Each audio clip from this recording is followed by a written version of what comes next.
Good morning to Mr. Michael. It's good to have you around. Um, Even within your busy schedule, you are creating time for us. We want to say thank you to you and thank you for being here with us. To everyone joining, wherever you are joining from, good morning, good afternoon, good evening. So welcome everyone. This session is going to be around branding ourselves pretty much. And like we had the session yesterday on the training where we had master LinkedIn for building your digital footprint. Yes, we want to know how to build our own digital footprint. How do you want us to get hired? And that's why we have Mr. Michael here to set us up and to get our ball rolling. So let's check for those on YouTube. For Google Meet, let me see who do we have here. We have Aremu. Welcome. Let me see who else. Okay, Aremu Victoria.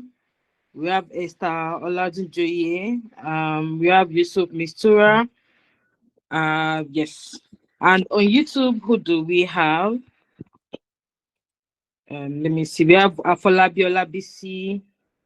We have Benita. We have Innocent. We have Franca Frank. It's good to have every one of you here. All right. So we'll be moving on in order not to waste our time because Mr. Michael is really prepared for us today. So we'll be moving on to let's know about Mr. Michael before he comes up. Okay.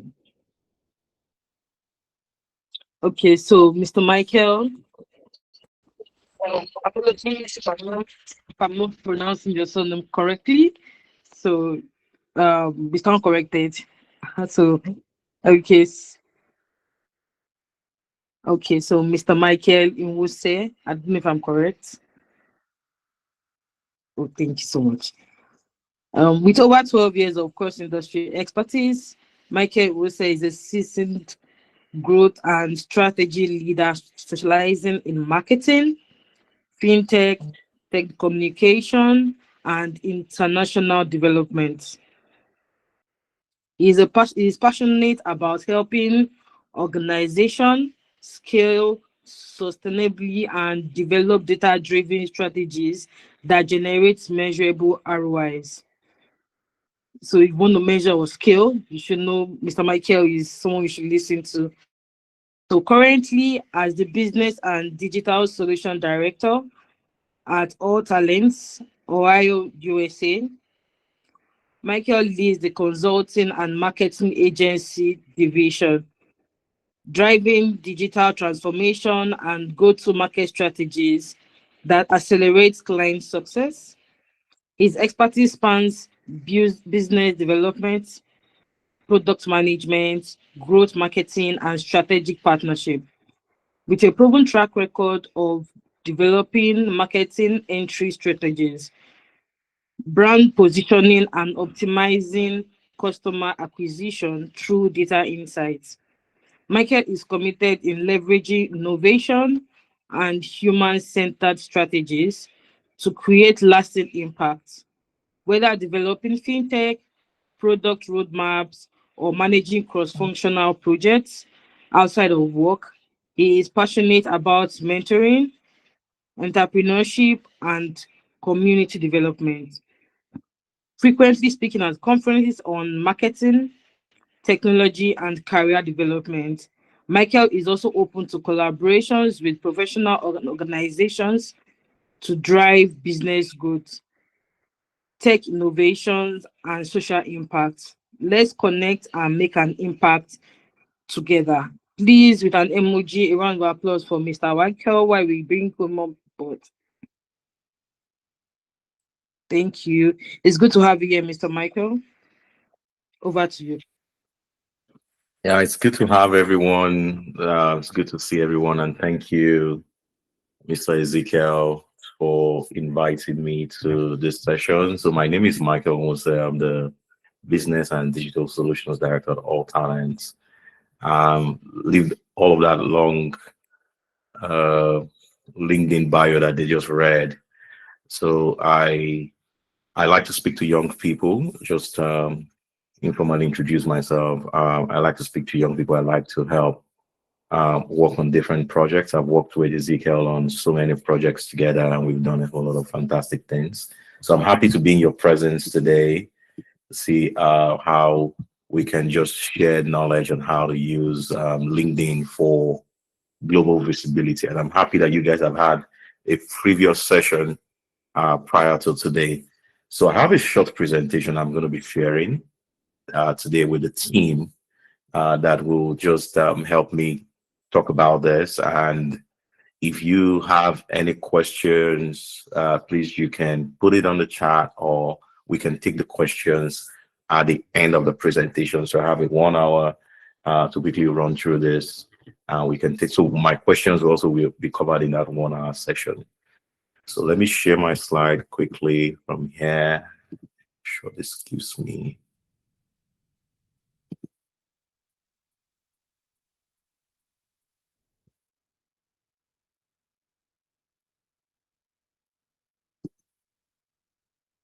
You can still see it, right? Yes, we can. All right, all right. So I think the introduction done earlier, but there's an aspect of my work that that allows me to do all of these things, which is a non-profit foundation that I run. It's called Tenista Foundation. So I like to introduce myself from that perspective instead of my full-time job that I do.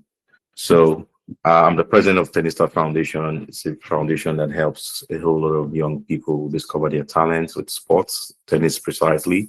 And we also do life skill programs like this, where we are impacting the right career, leadership, and life skills to young people all across the world. So the topic given to me by Mr. Ezekiel is branding your LinkedIn profile for global visibility. I want to make sure that people know how to use LinkedIn. I think I've been on LinkedIn since 2011. About 2011, 2012 was when I opened my first LinkedIn profile, and I've been using that profile since then. So, and I know that in the room here, you have a whole lot of young people in either you're still in school, or you graduated, or you know somebody that have graduated, or I don't know, it might be a mixed crowd or a mixed audience here. But I want to believe that let's say 60, 70% of people here are people still in school, and any other person outside school that is part of us today that wants to just be part of this lecture will also be addressing graduates and how you can attract employers, partners, and opportunities from Nigeria to any part of the world.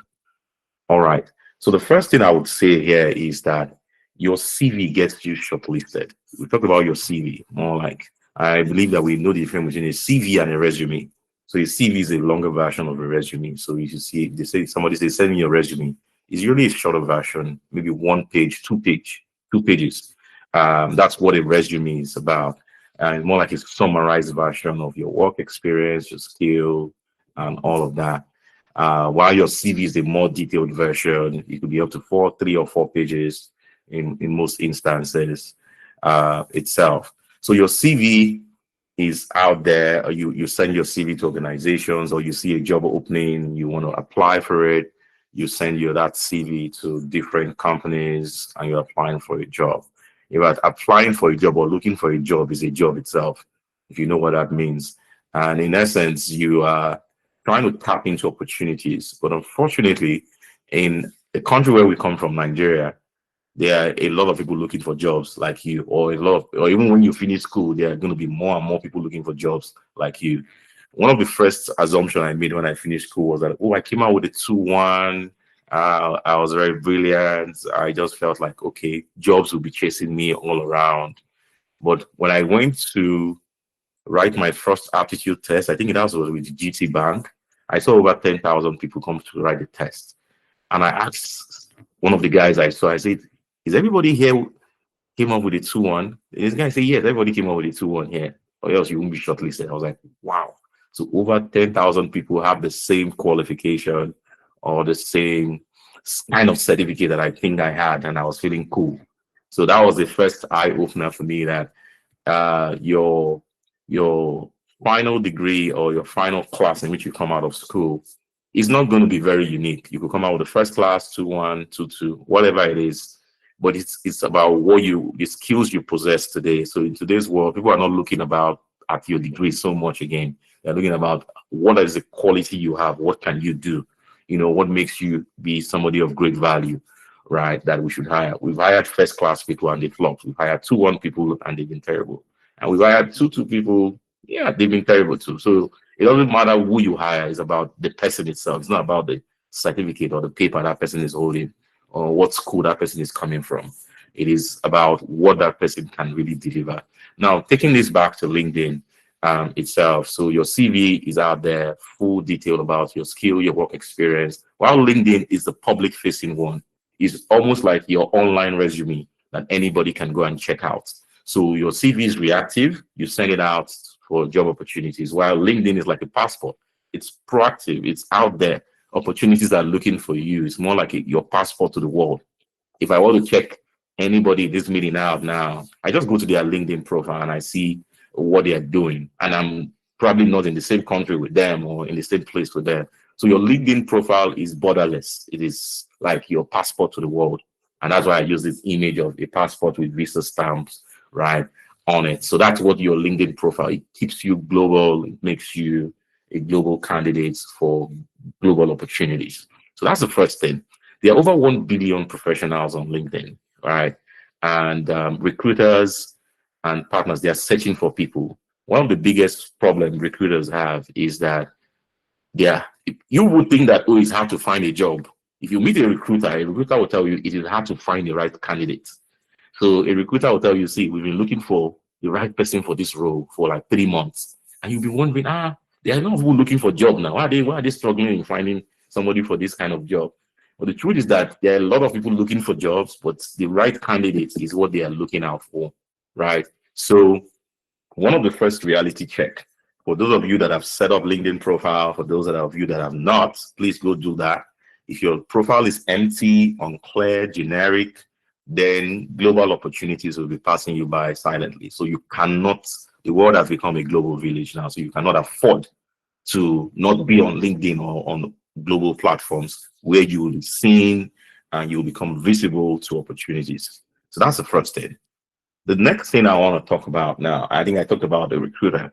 So the recruiter is looking out for, a recruiter is just an HR person looking out for to hire people, or a talent acquisition person looking to hire people for a certain role, right? So, and if you've ever done recruiting before, I've done it a lot of times, I feel stressed anytime I do it the next time again, because it is, you would see thousands of CVs. You will see CVs, the good, the bad, the ugly. In fact, I'm currently doing one where they invited me to come and be a panel and I just felt tired. I'm like, man, look at the kind of people that are graduating from schools in Nigeria. This is not good. So recruiters, they are tired of reading too many resumes. And even when they have to read it because it's their job, they they want to scan through it very quickly. So if I have like 200 resumes to read now or to go through or CVs to go through, you imagine me going through 200 pieces of paper or 200 PDF files that have been sent to me. I'll be tired. By the time I look. By the time I get to 50, I'm already stressed. So one of the things recruiters do is that they don't just read your profile, they scan it for signal. So a recruiter would have like 30 seconds to 1 minute to quickly look through your CV. What that person is looking for is not looking at reading all your details one by one. He's just looking for some keywords. He's looking for some headlines. He's looking for some impact language. And he's looking for evidence that this person has really done this job before, or this person has the skill we need, right, for this kind of role. That is what recruiters are really, really out there looking for. They don't have time to start reading all your lengthy grammar on your resumes. They just want to scan it quickly, 30 seconds, 1 minute. Okay, does this person have the right skill? No, move, next. So they're looking at the keywords you used in that resume on your LinkedIn profile. What is your headline, right? What is the language you are using?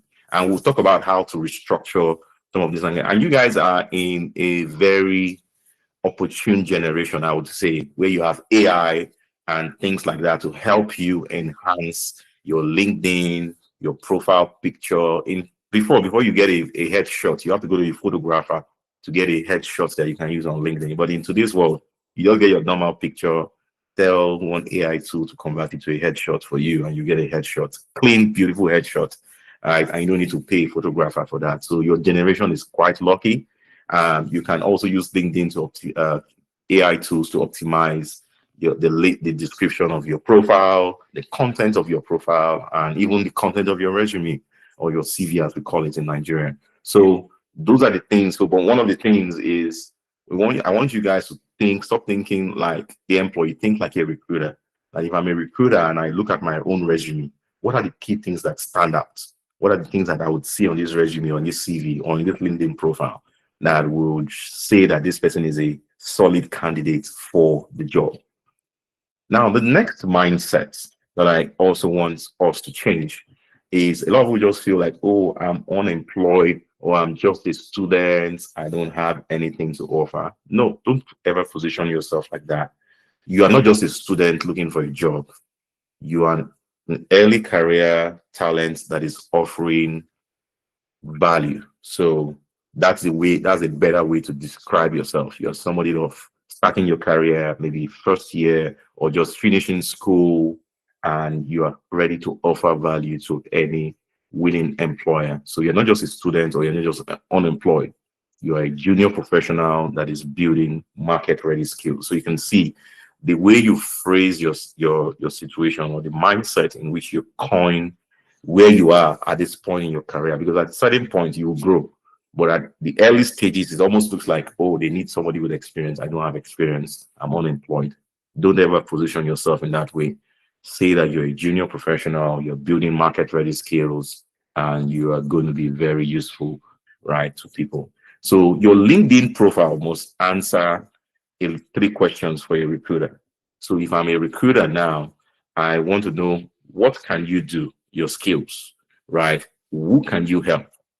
That means the industry or the kind of companies you're targeting. And the third thing is, what problems can you solve? It means, what value do you bring to the table? Now, this is very important for a recruiter because they want to know that you are someone that can be of great use to the organization they're hiring you into. I remember um, starting my career in Nigeria and working over the years, right? One of the first things that made me know that, okay, I had a good LinkedIn profile was that recruiters are always reaching out to me.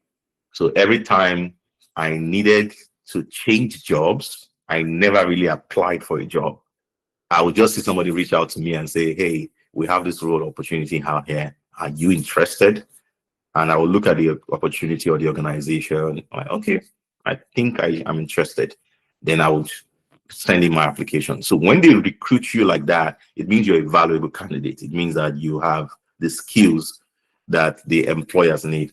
Most recruiters don't want to put job roles out there again and start sorting through thousands of CVs and LinkedIn profile. They just want to look through LinkedIn and see, okay, who are the best candidates out there that they can reach out to that have the skill, right, for the job. So it's easier for them like that because that's what they call poaching. You just go to where this person is, this person has a skill, you go and poach the person and quickly hire the person for your company instead of putting a job application out there, then over 20,000 people are applying and you have to start sorting through resumes and LinkedIn profiles. Most recruiters don't want to take that chance. It's going to stress them so much. So right now they are trying to see how they can poach. It's like a shortcut. So, and how can they poach you if you don't set up your LinkedIn very well, or if you don't make sure that your profile is outstanding? You will not get the attention of the recruiter to be poached. Because for them to poach, they have to do a lot of search online. They just go on LinkedIn, describe the kind of candidate they are looking for. LinkedIn will give them options or profiles of candidates that look exactly like that. So that's one thing about what recruiters do. Now, the next thing to also talk about here is uh, your digital handshake and mastering your photo and headline. So, and I talked about this, that you guys you are a very privileged or opportune generation where you can get a good photo or headshots for your LinkedIn profile without even visiting a photographer studio or getting the right suits or the right dress to wear for that headshot. You can do all of that with AI today. So first, you must have a very good photograph. You must have a very good photograph on your LinkedIn profile.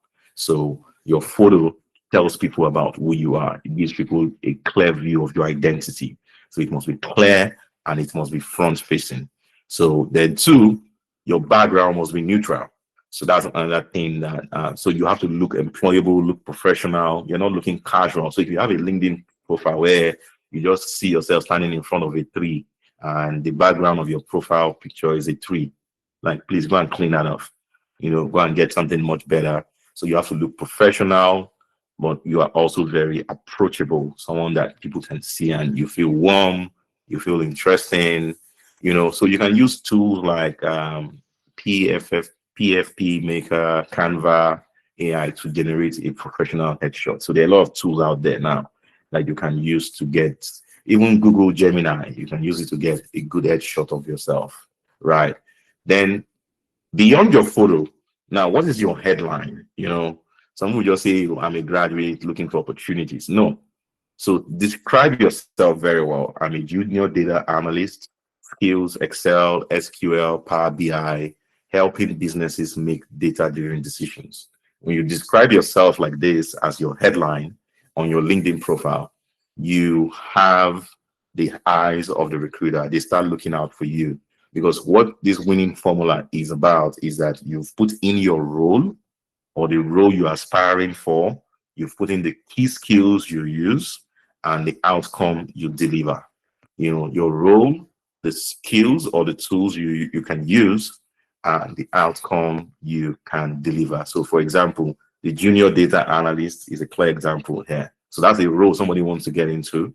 And if that person can use Excel, can use SQL, can use Power BI, and is helping business make data-driven decisions. So this is the better way to position your LinkedIn headline. So you see headline at the top of your LinkedIn. So this is the better way to really describe yourself or position yourself on LinkedIn. So if you have an headline that is just your job title, go and enhance it, go and work on it, and make it look very, very professional.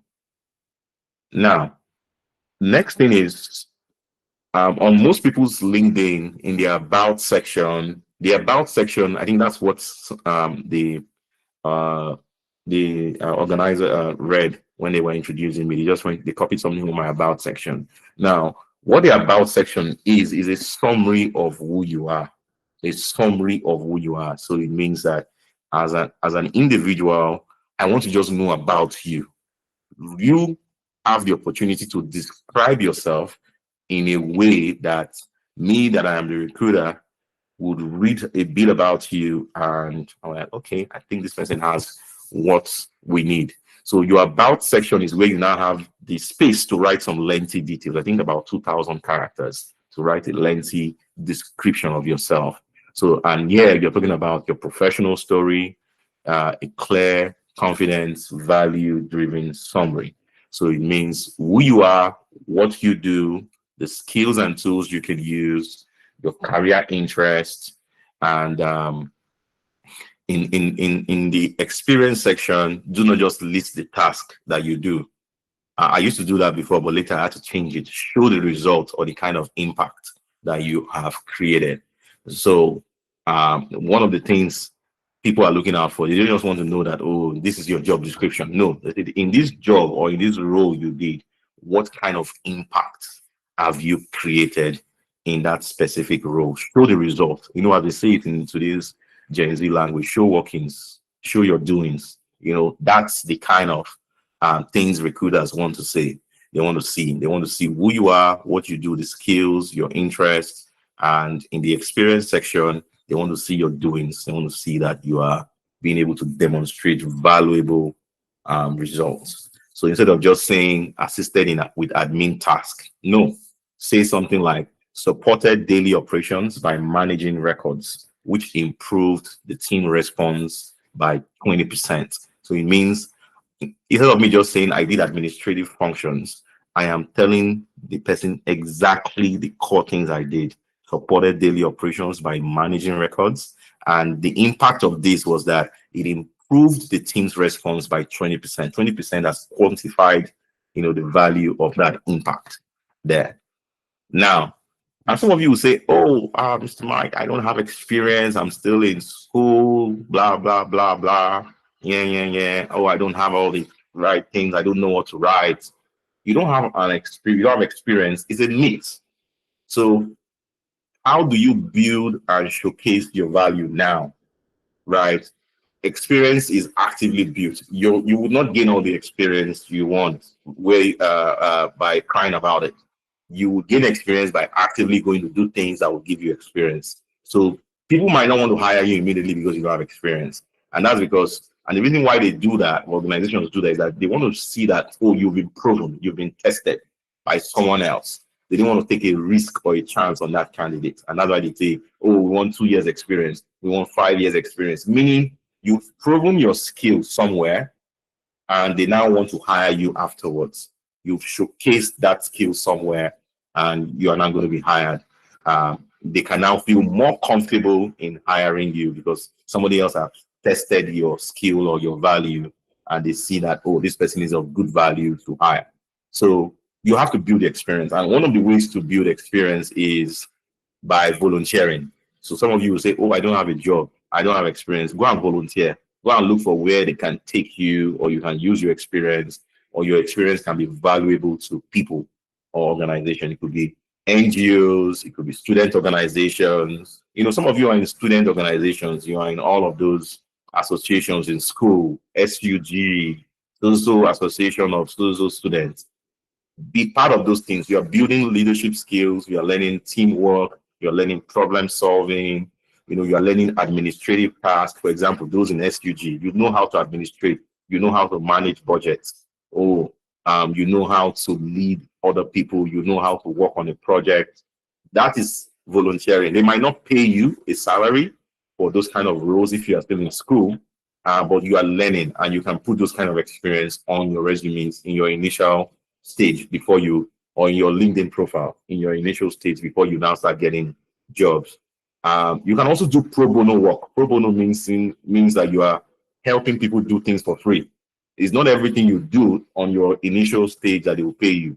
Sometimes you also need to pay your dues, meaning you are helping people do a lot of things for free, support their business. There are a lot of small businesses that need somebody that will just help them organize their data on Excel, right? You can do that for free. Say, "Oh, I can help you put all this data on Excel and just give you a report every week." Or, "Oh, I am good on this, I'm good at that. I can help you do all of this analysis." So that's how you do pro bono work to get experience. It's a valuable way to gain experience and build your portfolio. You can also get into online projects. So there are a lot of people doing things online. Maybe Mr. Ezekiel is working on a project. You can choose to volunteer or be part of the team, right? Right. And you get into those kind of, for example, there are hackathons that are being done online for those of you that are in tech. You can be a part of those kind of online teams, use it to build experience. And final one is, if your school or your course allows you to do internship or IT in organizations, yeah, those are very good opportunities to now build experience. Any experience you gain from any of these things, you can put it on your LinkedIn profile. Nobody's stopping you from putting that. You can actually add them to your LinkedIn profile. Super important that you take note of that. So there is no, "Oh, I don't have experience. Oh, I don't have the skill. Oh, I've not done any work before." No, all those are excuses. In today's world, you are allowed to use any of these things as valuable experience for a fresh person that is still in school or just graduating from school. Yeah. So now AI is out there, and that's one of the things I said earlier on that. Oh, there's now AI. People are now using AI to do very valuable things. So, what can you do in your own space? That showcases the value of AI to you. So first, what are the keywords that are appearing on your LinkedIn profile? So you can go on ChatGPT or any of the tools, say extract the top skills and keywords recruiters search for. For example, if I'm looking for um, a project manager, for example, what are the keywords that recruiters are searching for? If they are looking for a project manager or they are looking for a business development manager, for example. So what are the keywords they use? You go and do those research on your own. Do those research, ensure that those keywords are on your LinkedIn profile.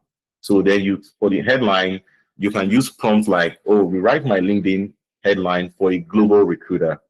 I am, you know, put your aspirations and skilled in, put your skills there, right? So it will now give you the headline that really fits the kind of role you are looking for, or something that would attract the attention of recruiters.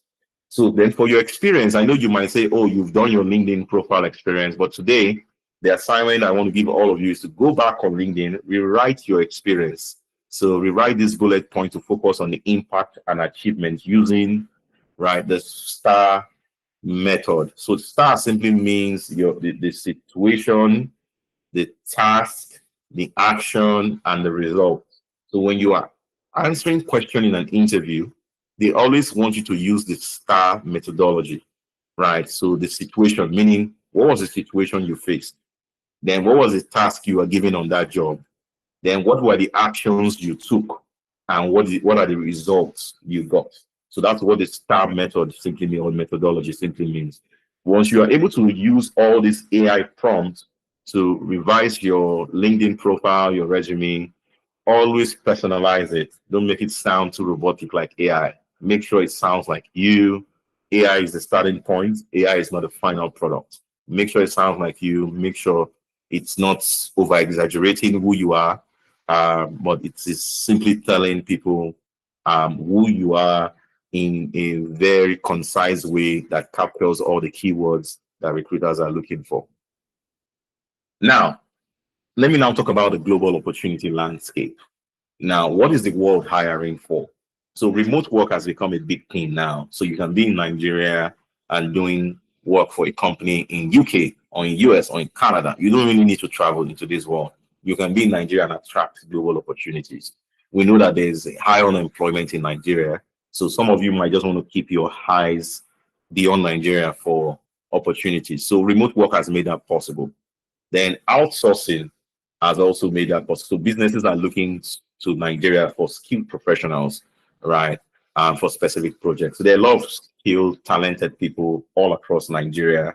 Some of them are in school, some of them are outside school. In today's world, people are looking to hire from Nigeria. So don't doubt yourself. Don't just say, oh, I'm in Nigeria, or I went to this university. I don't think I'm good enough. No, your skill, as long as you've built your skill, you are qualified, you are good to go. People will look out for you if you have the right skill and they are ready to work with you from any part of the world. Then there's also the gig economy or contract. This is where you have contract roles. So I'm going to talk about that in some of my subsequent slides. Now, there are some highly demand skills from 2025, 2026 and upwards. So number one, you have data analytics. So a lot of people are know how to use data analytics tools, Excel, Power BI, R, yeah, people have been hired as machine learning engineers and all of that. Once you're good in that area, those are high demand skills. AI literacy. So there are a lot of AI is the buzzword now. Everybody's shouting AI, AI this, AI that. So there is need for a lot of literacy and how to use the prompt or tools that AI can provide. Then there's software and no code development. So some of you are in tech, software development, and that is also changing because the world is moving from writing codes to no code. So where you can just use text to actually develop what you're developing. So those are areas that are in high demand. Then there's digital marketing and sales. Some of you are creative, you're good, in marketing. Those are skills that are also in high demand. Then there's customer success and support. So if you know how to speak well, your English is good, your accent is very clean, you can work from Nigeria. I've seen a whole lot of people that even work in organizations that know that Microsoft, their customer support, if you call Microsoft from the US, the person that is going to pick your call as is in Nigeria, I'm in that call for Microsoft. So I have a problem with maybe my Microsoft Word. And for example, I'm in the US. If I call Microsoft call center, they will route that call to Nigeria. The customer support person that will resolve that issue for me is in Nigeria, and and my issue will be fixed, and I'll move on. Then there's project management. So these are high demand skills for 2025 and beyond, 2026, where we are now. So please take note of some of these skills, start positioning yourself for global opportunities. I said something here, your degree open doors, but your skills keep them open, right? So if you just have a degree and say, oh, I finished with the first class, fantastic, congratulations, clap for yourself. But what will keep them open is your skill, right? Your skill is what will make people come back to for you. So there are a lot of global uh, opportunities, and where can you find some of these global projects? You can see Upwork, you can see Fiverr, you can see Deal, you can see Remote OK, you can see TopTal, then even on LinkedIn. So you can find opportunities anywhere or in any platform. So please always make use of any of this platform. If you're familiar with them, use them. If you're not, you can go sign up, right? Or go research them, because these are places where you can actually find great opportunities for yourself, right? And you also want to build your profile from just a static profile to a dynamic brand. So this is where branding now comes in. Your profile is a living document. So it's not a one-time task. You have to keep going there to update. Even till today, I still go and update my LinkedIn profile. Don't just say, this man is a professional. Till today, I still go back, I update it, make sure it's better, and as I get new experience, new skills, and updating it, because I want to make sure that it's a living document. It's not a one-time task. It's something that you keep going to build and grow upon. And when you have good visibility on LinkedIn, it builds trust. And then the other thing again is to post consistently. Some of you have LinkedIn profiles and you've not posted anything in years or in months. You've not said anything on LinkedIn. You cannot be visible like that. You have to put up things regularly, at least once a month, put something up there, something educative, something impactful, or something that you are doing, or something you've learned. That's how to grow. That's how to make yourself visible on LinkedIn. Then connect intentionally. Send personalized connection requests to people, or people in the industry you're trying to target. Reach out to them. Don't just sit idle. Opportunities might not come and meet you. They say if the mountain does not come to Muhammad will go to the mountain. As they say. So you have to just try your hands on things, connecting with people, reaching out to people, right? And also, when people write post very useful stuff, go back, go there, add value, comment on that post, add to the conversation, right? A smart comment is even more visible than a post sometimes. So you are adding value, you are showcasing yourself. One thing to note here is that you will not be perfect when you start. If I show you my LinkedIn profile in 2013, you will laugh. But if I show you my LinkedIn profile now in 2026, about 13 years later, it is totally different. I have grown, I have learned, I have improved, I've become better, I've worked and worked on it. So the whole idea is that we want you to be visible, but it's not going to be perfect immediately, but just keep working on it and you'll get better as you go. Now, I have a 7-day action plan. So for those of you that are and I want to get on this, is stop waiting to be discovered. Start positioning yourself. Start positioning yourself. Start making sure that you have the right view, the right visibility, the right opportunities are coming your way. So first of all, day one, go and optimize your LinkedIn profile. Day two, rewrite your headline using your role, your skill, and the outcome formula. Day 4 and 5, improve your about section and rewrite one experience or project to focus on impact. And finally, find one interesting post or leave a thoughtful comment. Somebody post something, go and make a comment. Don't be like all those troll people that would go and be doing that. Not the use of social media. Social media is for visibility. It's for intellectual conversation. Don't be a troll. Don't write negative or hurtful things on people's page. Go there, write something interesting, comment them. Oh, your friend just got a job. Go and say congratulations. I'm happy for you. Wishing you the best in your next level. Blah blah blah. That kind of post or that kind of comment on that post might just give you visibility that somebody else might just see your profile and say, okay, who is this person, Michael? Okay, let's check him out. Those kind of things keep building your visibility. Don't sit there like a robot waiting for everything to come and meet you. No, you to reach out, you to comment on people's posts, you to post content out. If you can't do it on a weekly basis, do it once a month. I'm trying my best to put something out every month now. So put something out so that you stay relevant, you stay because there are what is if you look at the beginning of the slide, I said there are 1 billion people on LinkedIn. So it's not only you. There are 1 billion people like you out there looking for roles, looking for opportunities, trying to connect. So you have to be visible. And the only way to be visible is to make sure that you are engaging. You're engaging very well.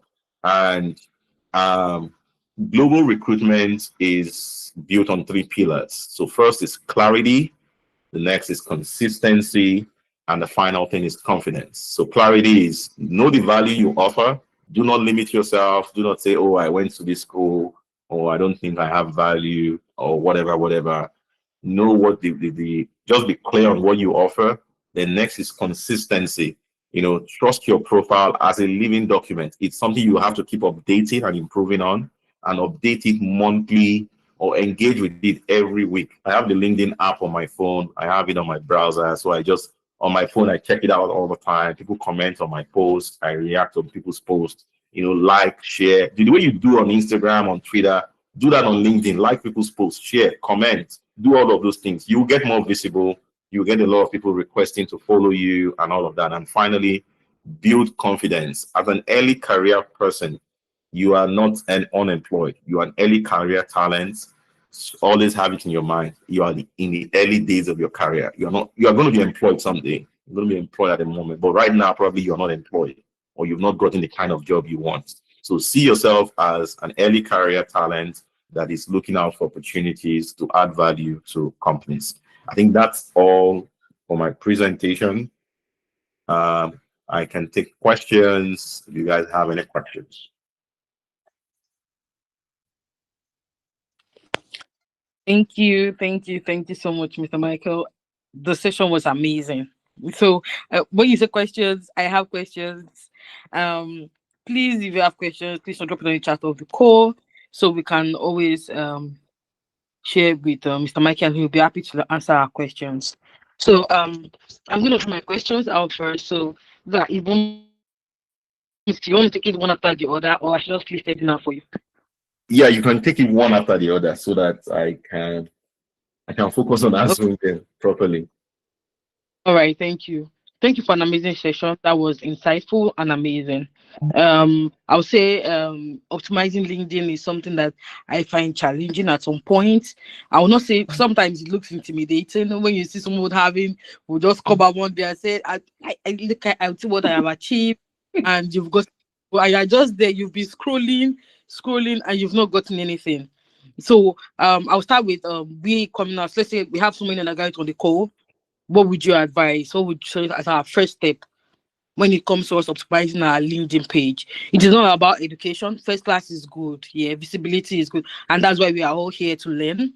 So what would be your advice for early stagers like the people we have on the call? And we have other professionals that are joining us from different places too. But what would be your first advice before I go on with my own personal questions?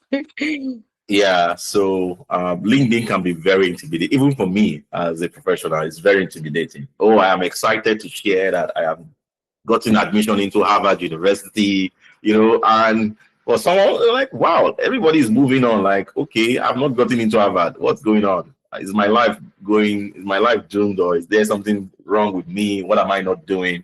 It can be really intimidating, right? So one of the things you would do as a young person, a student or young professional is don't get intimidated.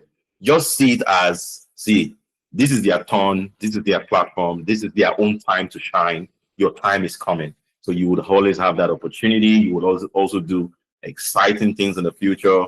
When I first started my career, I never knew I would get to where I would get to. Honestly, I wouldn't say, oh, I figured everything out. No, I never saw myself at doing certain things at certain points. So, but with time, I started growing into those things. Opportunities started coming. First place I worked was a teacher at Nigeria, where I was a younger analyst. Then later on, I worked with FCMB. Later on, I worked with IntoSwitch. And going like that, global, gradually, gradually. But when I started, I never saw myself doing certain things. But I used to see people post on LinkedIn, oh, I've gotten a job in Microsoft, or I've gotten a job in Google, and it can be intimidating at a point. So don't get intimidated, don't get discouraged or feel like you are not making any value in your life. One of the things I always advise is keep building where you are, keep building yourself, keep building your skill, keep building those opportunities for yourself. Keep doing something. Don't stay stagnant. You're not a tree. You should be doing something small in your community, right? Keep helping yourself, keep reading, keep going for training, keep improving on. And if there are some content you can share that might be very educative to the people around or to your community or the people following you on LinkedIn, share it. You too, you are not small. Share something. Somebody can learn from you. Put something out there. I can learn from you if you put something out and I come across it. So that's how you remain relevant, but don't get intimidated. It's not your time. It's not your time.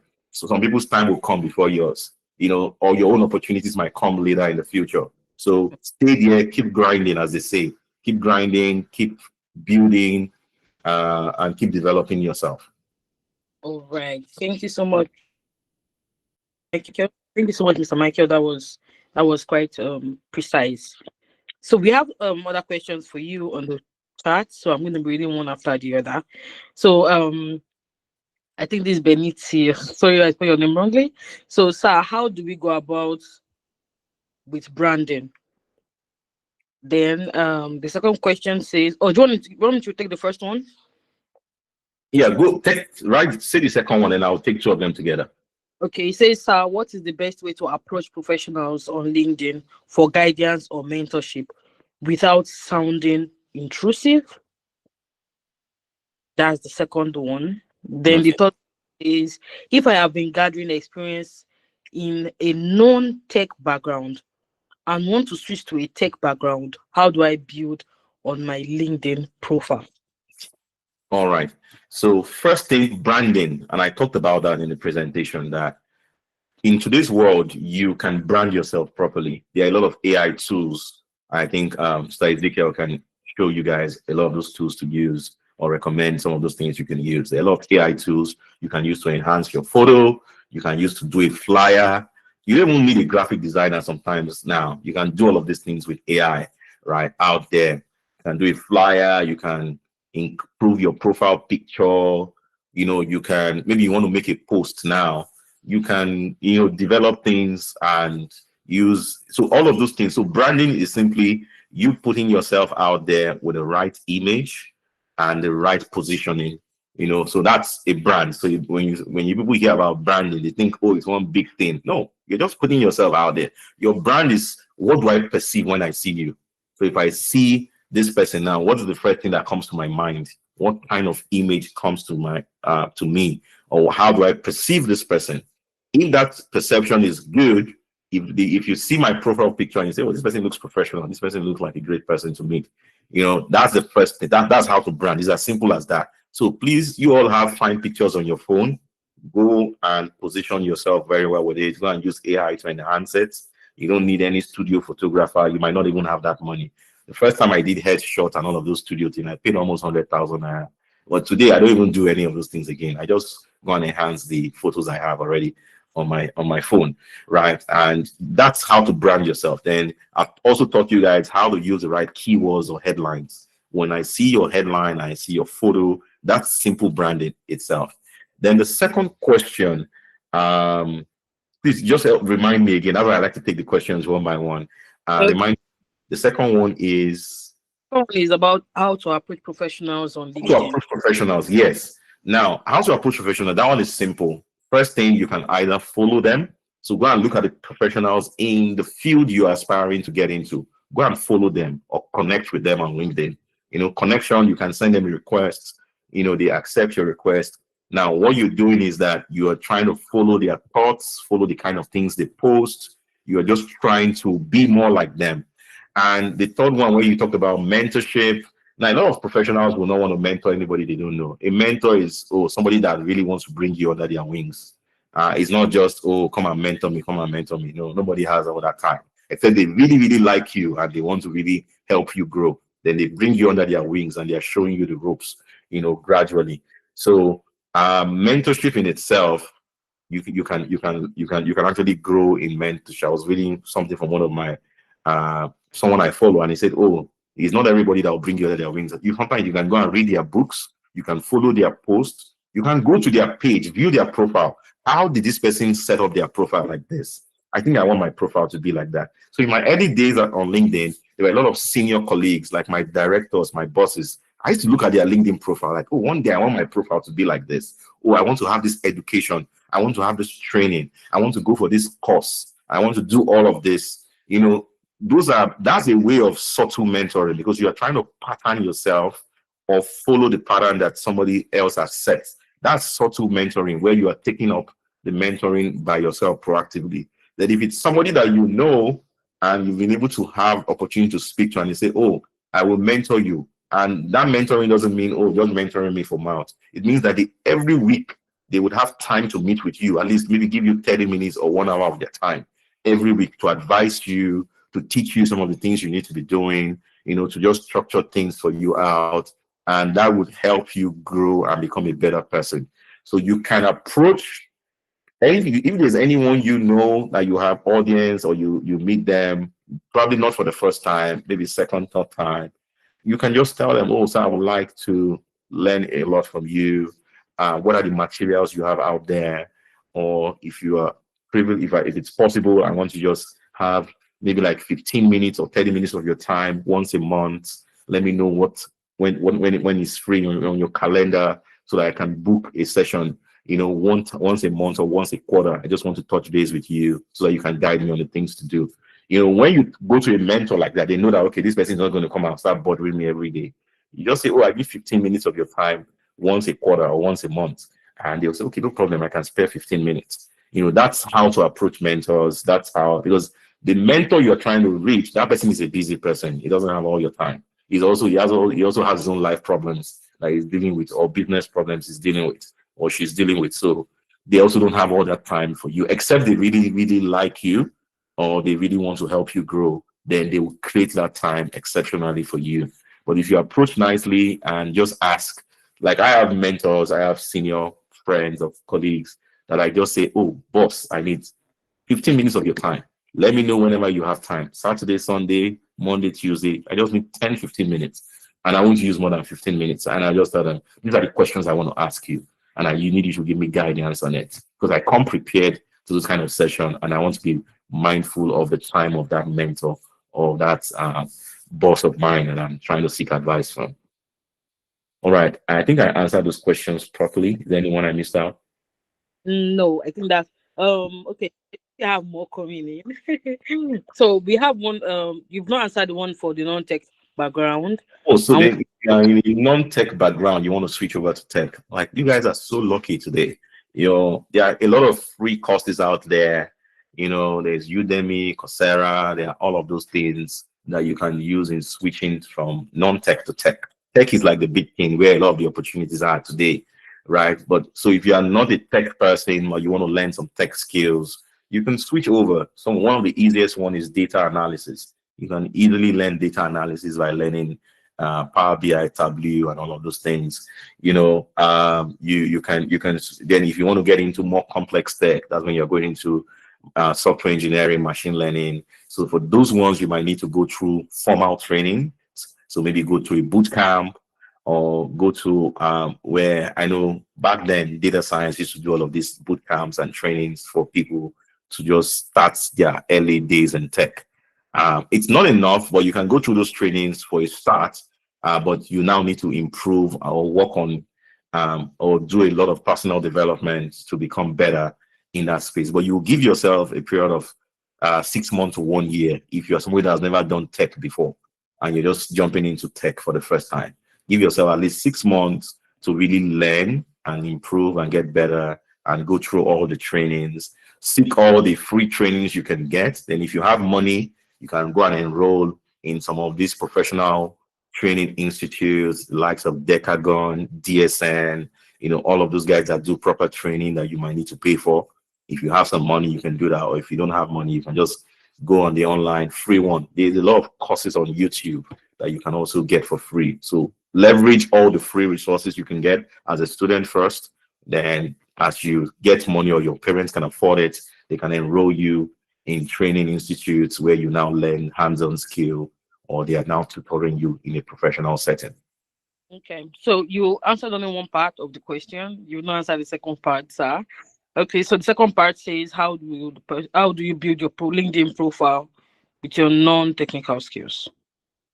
So how do you build your LinkedIn profile? Your LinkedIn profile is already there out there. You create your LinkedIn profile. Your LinkedIn is about who you are. Then if you have non-technical skills, but you are learning tech, go for the training. By the time you go for the training, so let's say, for example, I don't know, I'm not so familiar with all the training. Ezekiel can help me. What the training, maybe DSN is doing Python training now for beginners, right? And you are a young person, you want to get into tech and you want to learn how to use it programming language Python. So, and DSN is doing that training. Go for the training. At the end of the training, they give you a certificate, maybe a 1 week or 2 weeks training on Python. They give you a certificate for participating in that training. You can put that on your LinkedIn. So that's how to build your LinkedIn profile. You know, you are now saying, oh, I have gone through a training for 2 weeks on Python by Data Science Nigeria. That's one way. You know, you're helping yourself improve. You are showing people now that, yes, I am transitioning from just an entry level person to a Python developer now, and I've been going through training. So the more trainings you acquire, go and update it on your LinkedIn. The more new skills you get, update it on your LinkedIn. That's how you build your profile. Your profile will not just fall perfect, like I said in the presentation. It's not a perfect thing day one. It's something you keep building. Oh, you did this training, you did this course, go and update it. You now know this skill. Before you didn't know how to use Excel. Now you know how to use Excel very well. Go and update it, Excel professional, put it on your skill section, you know. And when you have those skills, get people to endorse your skills that, okay, if somebody can vow that, okay, this person knows the skill, it also builds that credibility that, yeah, you're a professional worthy to work with. So that's how to build it. It's not complex. You guys shouldn't make it feel like, don't feel intimidated by all those perfect profiles you're seeing on LinkedIn. You're just starting. So nobody's going to judge you on that. They know that, oh, this person is just finishing school and they are just building their life. So nobody expects your profile to be perfect. Thank you so much. The next one says, hmm, can you use LinkedIn without displaying your beliefs and private life, especially for someone who has anxiety a lot? Okay, yes, you can use LinkedIn without displaying your belief. You don't want to talk about your religion or your private life. You don't have to, and LinkedIn is not even the place to talk about that. To talk about your faith or your your opinions on politics or whatever. It's not even the right place. Just leave all of those ones for Twitter and all of those crazy places. Leave that one out of LinkedIn. LinkedIn is for professional, right? Work, impact, things that are worth celebrating, that are work related or impact related. You know, it's not way to come and write that, oh, your church is doing a program. No, that LinkedIn is not the place for that, right? So keep all of those personal stuff. That if and anything you don't want to disclose or you don't feel comfortable in disclosing that is very personal to you, you don't have to. Don't feel any pressure. You know, I saw one lady came out and she put up that, oh, she just gave birth on LinkedIn. In my head, I just shake my head, like I just scrolled past. Like nobody really wants to know that, right? On LinkedIn, you just gave birth, congratulations. But it's not LinkedIn is not the right place for that. You can do that on Instagram or Facebook, right? Or TikTok. You know, you can put those kind of things there, and you know, people will put emojis and congratulate you. LinkedIn is more professional stuff. So, for example, now I might say, okay, maybe my son just graduated from school. That is a professional accomplishment for my son, and I might want to share that. Oh, I'm a proud father. My son now has a high school degree, for example. Like, I go like, oh, congratulations to your son. He has finished secondary school. Yeah, hey, that's a professional accomplishment, and that might be the first time of me sharing my about my son because I took that photo on LinkedIn. It means that, oh, as a proud father, I went to secondary school, I went to university. Now I have a child and has gone to secondary school and is moving to university now. So that's some personal things I might want to share on LinkedIn, but I don't have to. If I want to do it, I do it. But keep it personal. Don't come and share your relationship stories on LinkedIn. Somebody broke your heart. No, no, no. That's not the right place. Or men has come. Just leave that one. Write that one somewhere else. Keep it professional, keep it simple, keep it happy. Let people want to, don't, no toxicity. Like LinkedIn is a happy place. Everybody's perfect on LinkedIn. Like nobody has any flaws. So everybody is either doing one thing or celebrating one thing or excited about one thing. So no toxicity, no drama. It's a no drama zone. If you start doing drama, you're already just killing your professional career on LinkedIn. So take all the drama out and stick to work and the impact you're making. Okay, all right. So I think I'll have to restrict it to a 1 minute for answering one questions. You have so many questions to answer. Is that fine? Yeah, that's right. Okay, thank you. So let me take another question for you. So another question says, is it okay? Okay, is it okay we message those companies who might need our service without them asking or posting job? Is it possible? Or should I take that again? Yeah, it's possible. They call it unsolicited resumes, but I don't think it works very well. So you can message them, send your CV. A lot of people do that. Even for me, they send me their resume. They're looking for a job. I'm like, I don't have a job for you. You can send me your CV, and I don't have it. But if I have a job that for anybody, I will post it and you can apply. Or if I know somebody that is hiring, I would reshare the person's post and you apply. But if you just send me your resume when I'm not hiring or the company is not doing anything, people will just move on because everybody has things that are on their mind, right? So you can do that, but I don't think it's effective. It doesn't work, right? It doesn't work all the time, except favor is upon your head, and they just look at your resume and say, this person is good. Well, let's call this person. Yeah, but it's not that effective. It's not an effective strategy. Just keep your eyes open. I think the best thing is follow that company's page on LinkedIn. So at least every time they post jobs or opening, you will be aware, or you will turn on their notification that if this person posts anything, you want to be notified about it. So you can turn on post notification about the organization and follow them right on LinkedIn so that when they are posting, because that's the best time you know that they have intent for recruitment, right? If a company doesn't have intent for recruitment and you're just sending them, nobody, like I've worked in organizations and nobody, if there's no recruitment, there's no vacancy. You can send your CV 1,000 times, nobody would attend to it because there's no vacancy. But if there's a vacancy, that's the best time to target. And you must be aware when the vacant, they might not come and tell you, oh, we have vacancy now. So you can now follow them and turn on notification. So the notification will tell you when they are posting something that is related to job openings. Right. Thank you so much. Okay, the next one says, what do recruiters look for in entry level candidates or beginners? So what recruiters look out for is they want to see that you have done something. Like I said, you don't have experience. Yes, you are just a fresh graduate from school, right? You just finished NYSC, or you are still in school and you're trying to apply for opportunities. If you're still in school, they might not want to recruit you full time because they know that you are still in school. They feel like, oh, you'll be distracted with school, and they don't want to also distract your school stuff with work. So, but if you finish school, what they are looking out for is what are the extracurricular activities that you did to enhance or develop yourself in school. So when you see all those association or relevant, like when I see some people's resumes today, and I see that they were part of things like um, JCI, or I see that they are part of, I just found out, okay, this kind of people, they have a different mindset. And I've proven it a lot of times. Like, okay, these guys are part of this kind of associations in school. They always know how to develop themselves, or they always know how to bring value to the table because of the kind of things they've been exposed to. They've been going for conferences in school, they've been learning new skills. That's what recruiters are looking for. So they want to see what are the extra apart from you just going to, some people just go to school and read their books. I used to say those are the most foolish people on earth. Like you just go to school and the only thing you're doing is academics. You come out of school and you get lost in the entire world because the world will have moved on by the time you're coming out. You don't have any skills for the marketplace. So, but if you are in school, you are building yourself, you're building your skill. You know, when I was in school, I used to say that I played football. I was part of school football team. That this was university. I was in fellowship.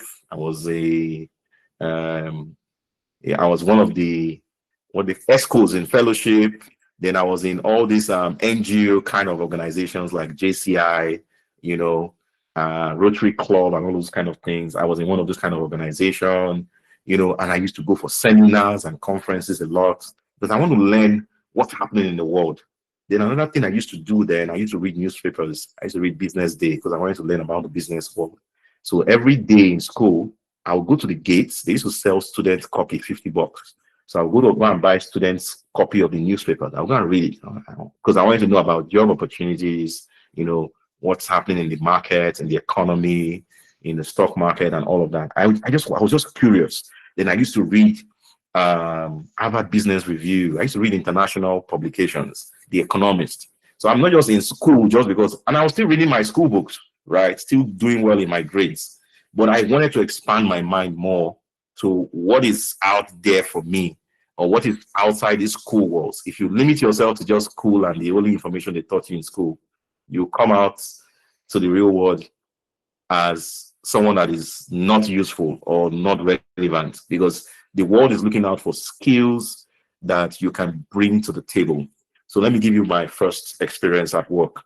So when I started my career in Etisalat, the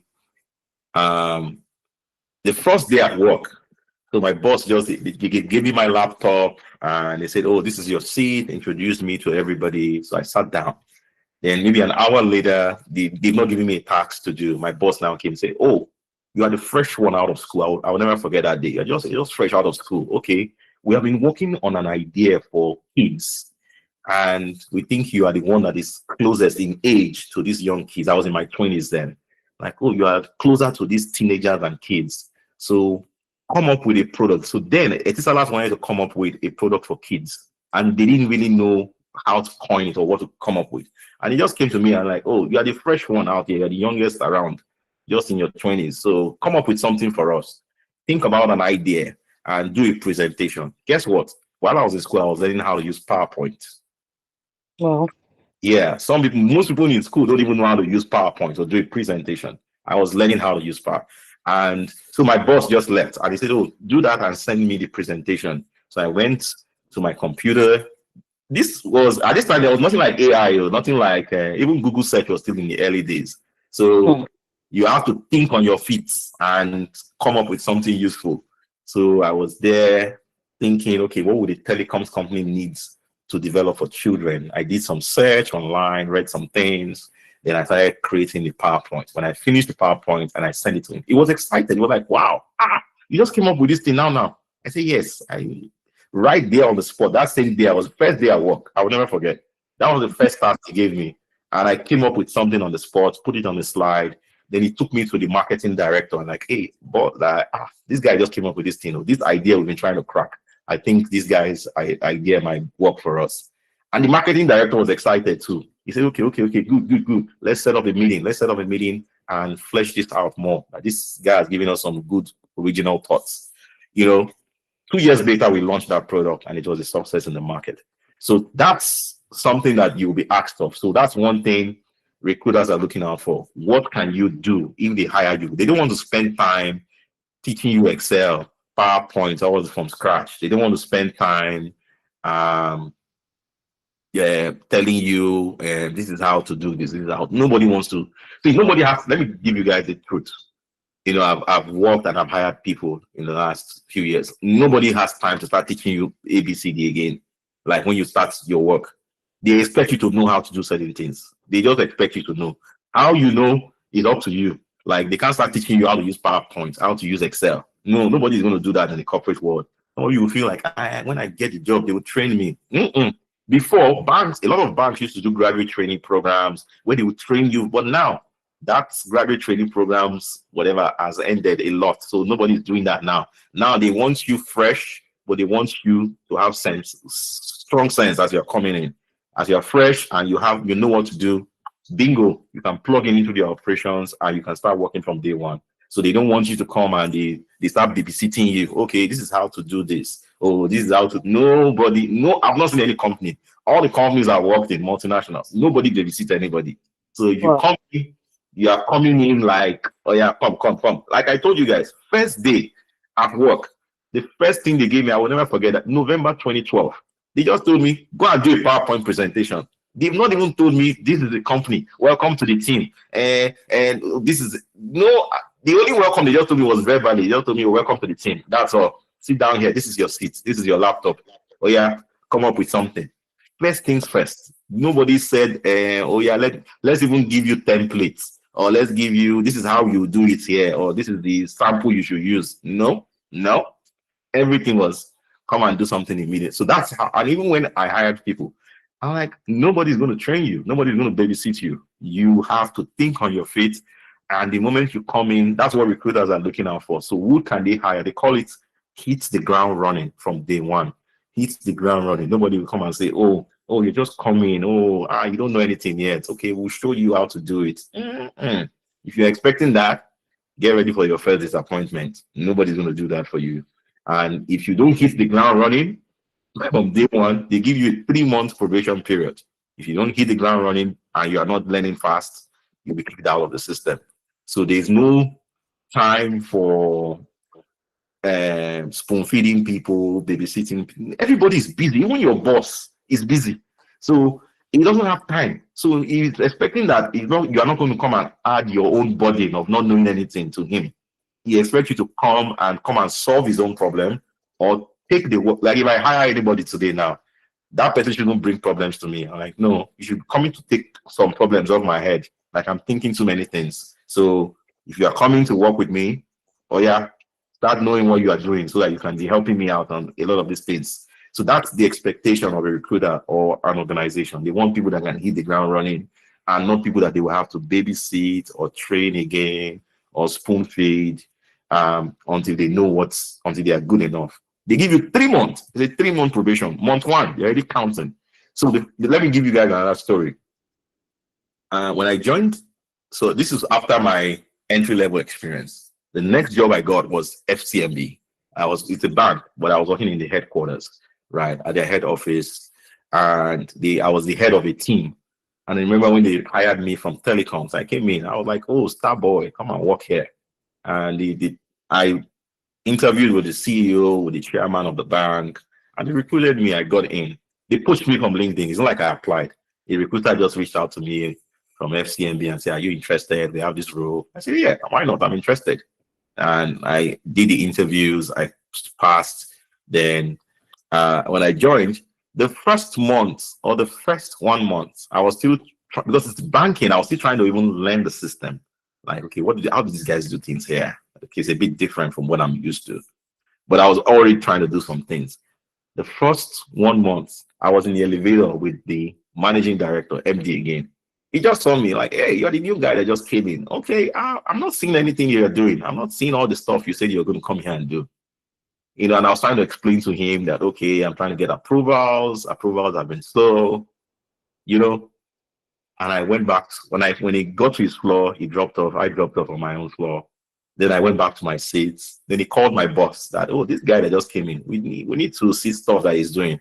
Then my boss came to meet me, like, the MD is asking, "Okay," and I'll say, "That thing the project I wanted to get on is on your table. I need you to approve it." And I said, "Okay, let's talk about it. Let him approve it because we'll need to spend some money." So he was trying to get budget to spend that money. So that's how it is. Everybody's expectation is high. Nobody had time to say, "Okay, this is I will train you or will give you time to learn." The moment you are collecting salary, nobody has time to train you again. No. As long as you are being paid. If you are an intern, they can train you. They can just be giving you some because they know that either you're not being paid or you're just being paid a stipend. So internship, they forgive you. But the moment you enter as a full-time staff, entry level graduates, no training again. No. Most except banks that just give you small training. But in fact, banks then their training school usually was 6 months. But now they don't even do 1 month self in training school again. They've cut it down because it's like nobody has all that time. In before, back then in the bank, they would take you to training school for 6 months. For 6 months, you are learning, learning, learning, learning, learning. Now, even 1 month in training school, sir, you won't even get. They will just give you a few weeks in training school. Oh yeah, go and start working. Go and start working. In other organizations or in other industries, they don't even do training school again. Nothing like graduate training or whatever again. Oh yeah, come and start working. Analyst, entry level job, start working. So that's how it is now in today's world, and everybody just needs to step up to that. Thank you so much. I think you answered some of the question that's going to be coming up next, but that was very. I think you've given us you've gotten us to a point. Let me say it's going to be called a starter point for us, pretty much. What to think of when getting out there. So your next question says, "What helped you land your first job on LinkedIn, sir?" Do you want to take that first? So what helped me land my first job on LinkedIn? I think it's my okay. So the first job I got was not through my entry level job was not through LinkedIn. So uh it was a referral, right? So they were looking at hiring and somebody just referred me for the role. And that was just somebody in church just referred me for the role. So like, oh, I think this guy is great for this, and the guy just recommended me for the role. So that's a way to get it your first job, as long as people around know that you're doing. Because I had one friend in church and he knew that I was doing very well, but I've not gotten a job. I was out of school, still looking for a job, and he just said, I think I know these guys that are hiring. Let me refer you or let me recommend you to the hiring manager. So he just sent an email to the hiring Mm. manager with my resume because they were trying to hire then, and he heard about it. So he just referred me, and I got through.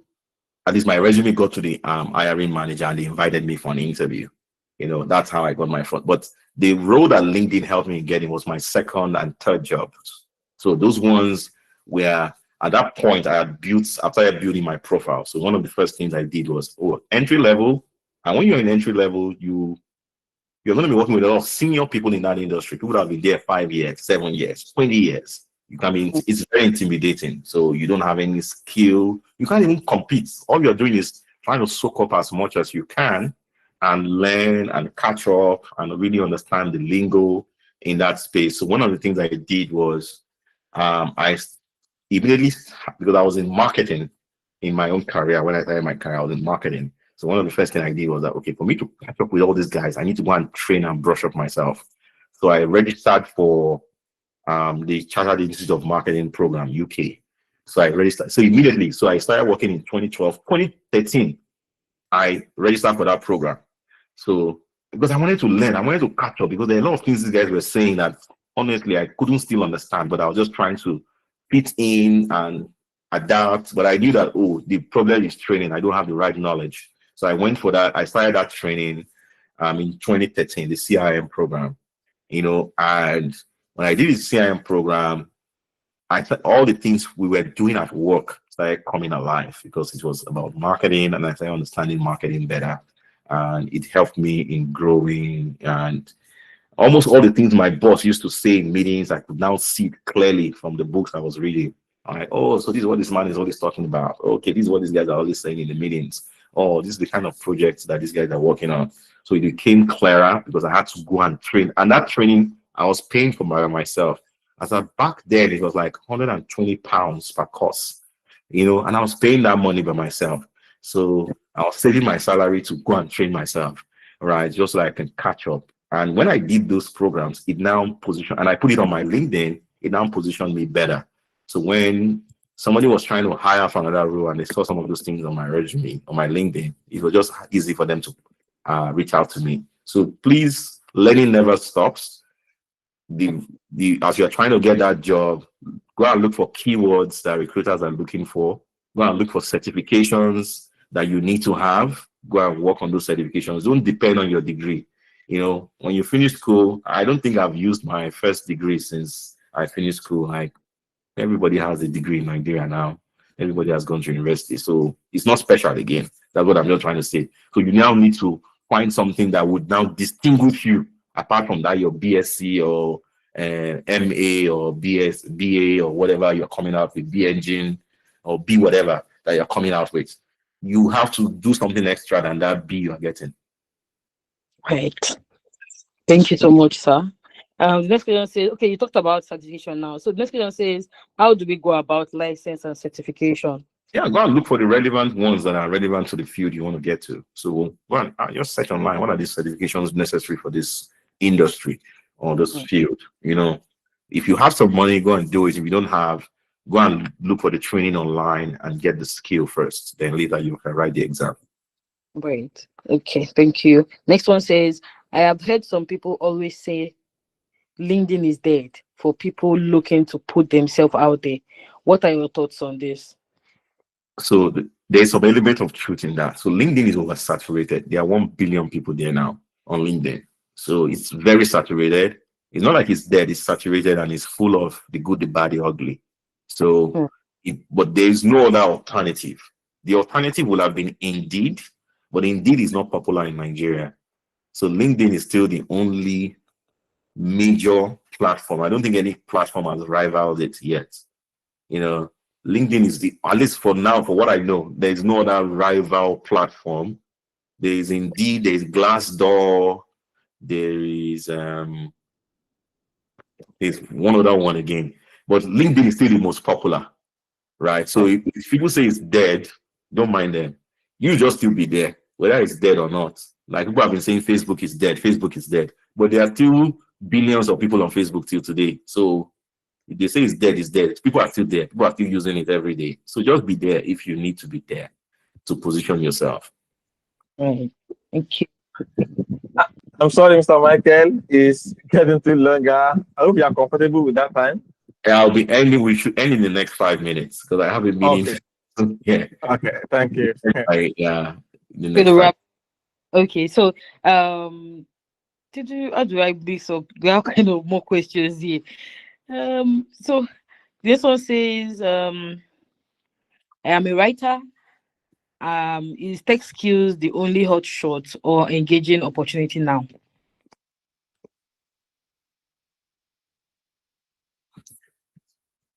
Yeah. So tech is not the only hot shot, but tech is the most popular one.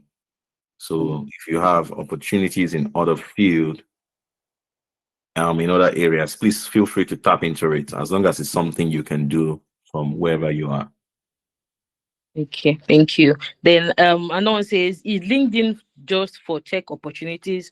What other people what about people that are not deeply rooted in tech but No, you don't other have to be tech. You don't. LinkedIn is for everybody. I'm in marketing. I'm not really in tech like that. So anybody can tap into LinkedIn and do what they need to do. Okay, great. So the next question says,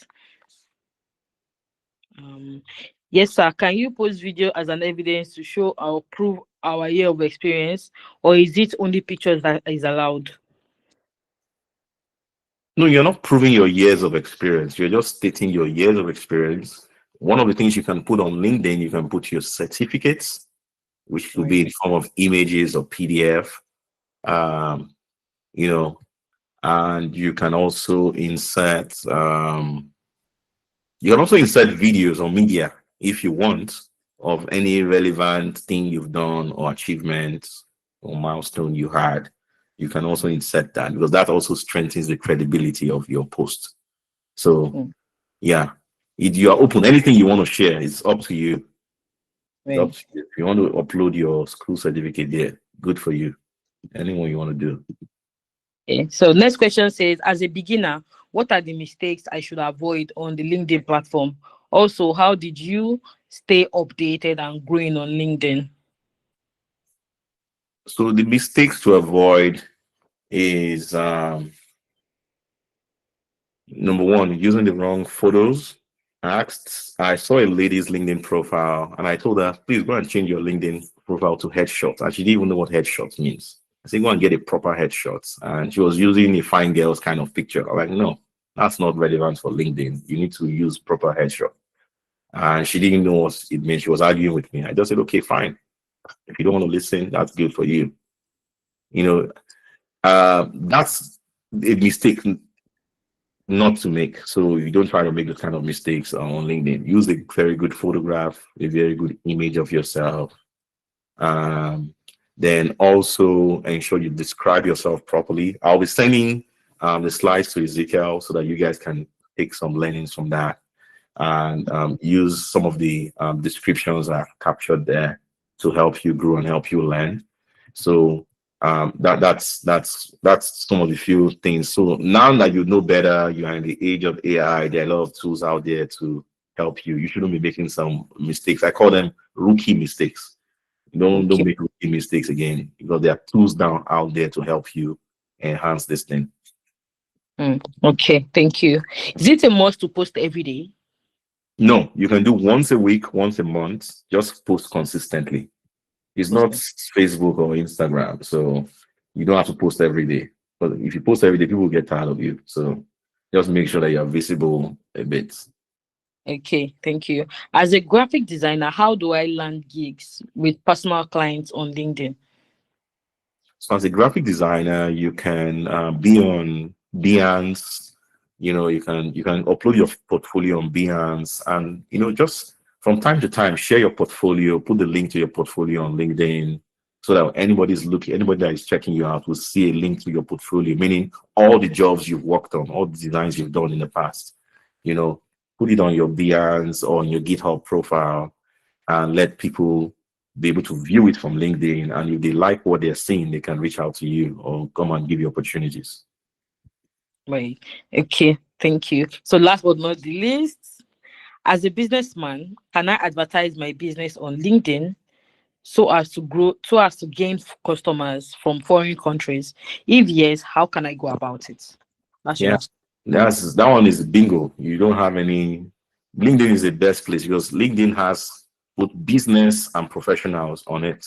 So as a businessman, if your target audience are business people or companies, or if your target audience are professionals, you can advertise on LinkedIn. All you need is just a little design, a LinkedIn size graphic design that you can put up and write a few things about your business or what you are selling that people can read, or a video that people can watch. That it's about. So LinkedIn is the best place to promote your business if your target audience are business people, right?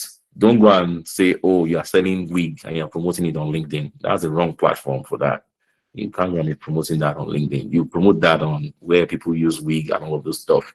But if your audience are people that on LinkedIn, then you can use LinkedIn to just get a designer to do a graphic design for you, a flyer for you about your business, and you post it and write some nice stuff about it on LinkedIn, and you're good.